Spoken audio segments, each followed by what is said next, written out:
The witches do not beat Macbeth by lying to him. They beat him by telling the truth. That is the part people flatten. They call the witches deceivers, as if the trick is false prophecy. It is not. The trick is true prophecy, heard badly. So, the danger in Macbeth is not fake information. It is accurate information that Macbeth turns into a plan. Exactly. The witches give him statements.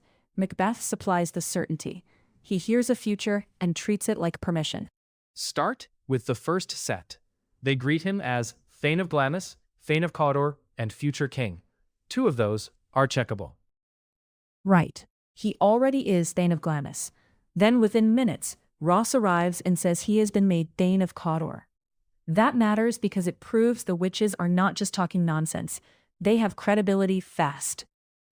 And once one impossible thing becomes true, Macbeth starts leaning forward.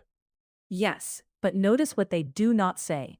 They do not tell him to kill Duncan. They do not give him a method. They do not say the crown is his by murder. Macbeth builds that bridge himself. That point gets missed all the time. People talk as if the witches cast a spell, and Macbeth turns into a killer. Too soft. Macbeth is already capable of violence. The play opens with reports of him cutting down enemies in war. The witches do not insert ambition into him. They expose it, then give it a shape.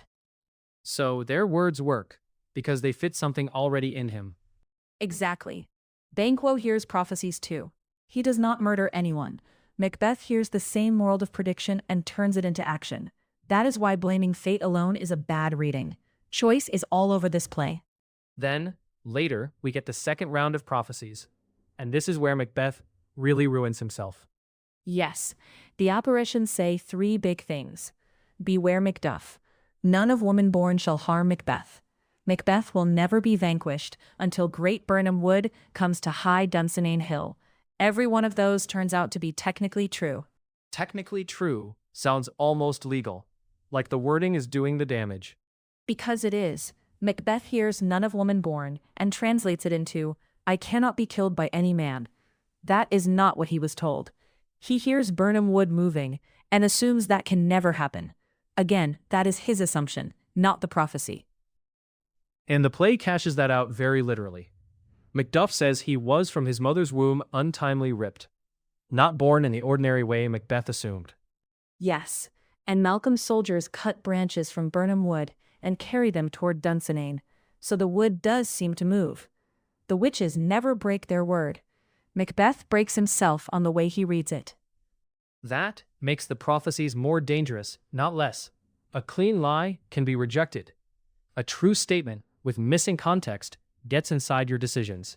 That is the key idea. Partial truth is often more destructive than a direct falsehood because it gives the victim confidence. Macbeth stops thinking carefully. He starts believing he has special security. And that changes the politics of the play, not just his mood. Absolutely. Once Macbeth feels protected, he becomes more reckless. He orders the murder of Banquo. He sends killers after Macduff's family. He rules through panic because he thinks the future has already insulated him from consequences. So the witches do not merely predict his fall. Their truths help produce the conditions of it. Yes, but through Macbeth's interpretation. That distinction matters. If the witches just control everything, Macbeth becomes a puppet. The play is harsher than that. He is responsible for what he does with what he hears. There is also a brutal irony here. The more true the prophecies prove to be, the more trapped Macbeth becomes by his own confidence in them. Exactly. Early truth buys his trust. Later truth destroys his judgment. That is why calling the witches liars is not just inaccurate, it weakens the play. The real threat is not obvious fraud. It is truth framed in a way that invites a fatal reading. And Banquo spots that danger earlier than Macbeth does. He warns that the instruments of darkness tell us truths, win us with honest trifles, then betray us in deepest consequence. That line is the operating manual for the whole plot.